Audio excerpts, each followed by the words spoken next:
Salam cinta atas nama pertanian Indonesia. Kami menyadari bahwasanya pertanian merupakan persoalan strategis yang menyangkut eksistensi peradaban suatu bangsa. Indonesia sejak lama dikenal sebagai negeri agraris. 56,8% warga Indonesia adalah petani. Tuhan telah menganugerahkan kepada negeri ini secara cuma-cuma tanah yang subur, sumber daya alam yang melimpah, iklim tropis yang baik dengan cahaya matahari yang menyinari sepanjang tahun, serta sumber air yang cukup untuk menumbuhkan benih dan bibit sebagai penunjang kelangsungan eksistensi peradaban Indonesia. Ironisnya, anugerah tersebut bukan menjadi berkah karena kealfaan bangsa ini mengelola sumber daya yang dimilikinya. Sungguh miris melihat kondisi petani kita yang notabene garda terdepan dalam menghasilkan kebutuhan pangan manusia Indonesia, justru kondisinya sangat memprihatinkan. Hampir seluruh pasar pertanian telah dibanjiri dengan produk impor. Sebuah fakta bahwa kebijakan industrialisasi pemerintah yang tidak pro terhadap pertanian membuat 9 komoditas pangan nasional ternyata mengandalkan impor. Indonesia selama ini masih mengimpor gandum dan terigu sebanyak 100%, 90% bawang putih, 70% susu, 36% daging sapi, dan 100% bibit ayam ras. Ironis, justru sosok petani masih marginal di negeri ini. Frame yang tampak dari sosok petani selalu negatif, mulai dari petani itu miskin, kurus, kotor, renta, dan kurang beradab. Padahal, tanpa petani, tidak mungkin ada beras atau bahan pangan lainnya yang menjadi kebutuhan dasar manusia. Sebagai bangsa, kita perlu berterima kasih kepada petani, karena di tengah berbagai himpitan, masih bersedia menanam benih-benih untuk kehidupan manusia. Insinyur Soekarno sebagai salah satu pendiri bangsa ini pernah mengingatkan bahwa pangan atau pertanian adalah soal hidup dan mati. Bangsa yang tidak memperhatikan urusan pangan rakyatnya, tunggulah kehancurannya. Menjadi penting untuk ditanyakan sampai kapan kebutuhan pokok rakyat Indonesia digantungkan pada impor dari bangsa lain. Di tengah minimnya perhatian, perlindungan dan bantuan dari pemerintah, petani seolah mengalami dilema tak berkesudahan. Ibaratnya, hidup segan mati pun enggan. Di saat petani bingung menatap musim tanamnya karena perubahan iklim, pemerintah tidak membantu mencarikan solusi yang efektif.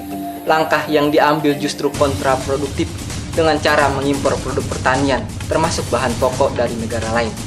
Importasi dan penghapusan bea masuk merupakan jalan pintas yang bertentangan dengan program swasembada yang justru ditargetkan sama pemerintah sendiri.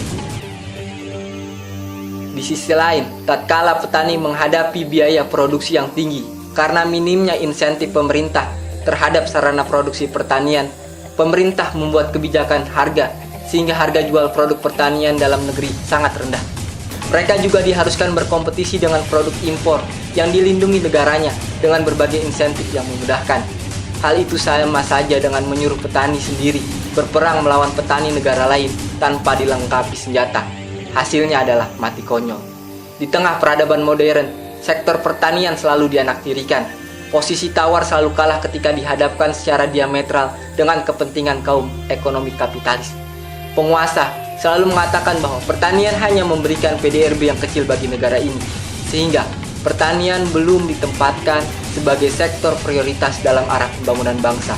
Konsekuensi logisnya adalah minimnya keberpihakan pemerintah terhadap pertanian Indonesia. Di tengah inflasi yang tinggi, petani tetap dipaksa membeli saprotan dengan harga pasar. Subsidi pertanian dikurangi, namun petani disuruh menjual hasil panennya dengan harga murah. Tarif impor pangan dibebaskan, tetapi pemerintah tidak memberikan insentif produk dalam negeri untuk berdaya saing. Kue ekonomi yang kecil di sektor pertanian diperebutkan oleh hampir sebagian besar rakyat Indonesia karena kegagalan pemerintah membuka lapangan kerja baru di sektor industri padat karya. Dalam sejarah peradaban dunia, tidak ada satupun negara maju di belahan bumi manapun tanpa didahului dengan sektor pertanian yang maju. Sektor pertanian dapat berdaya karena didukung penuh oleh pemerintahnya. Sudah saatnya disorientasi negeri agraris disudahi. Pertanian bukan sekedar jargon politik untuk komoditi penguasa. Kemajuan pertanian dimulai dari kebijakan yang pro kepada petani. Selanjutnya, pemerintah tetap konsisten dengan arah pembangunan yang sesuai dengan amanat konstitusi, yaitu untuk kemakmuran rakyat yang seutuhnya. Semoga petani berdaya, rakyat sejahtera dapat segera terwujud di negeri ini. Saatnya bangkit dan berkarya membangun pertanian Indonesia. Petani mahasiswa rakyat miskin kota, bersatu padu rebut demokrasi, gegap gempita dalam satu suara, demi tugas suci yang mulia. Hari-hari esok adalah milik kita, terciptanya masyarakat sejahtera, terbentuknya tatanan masyarakat.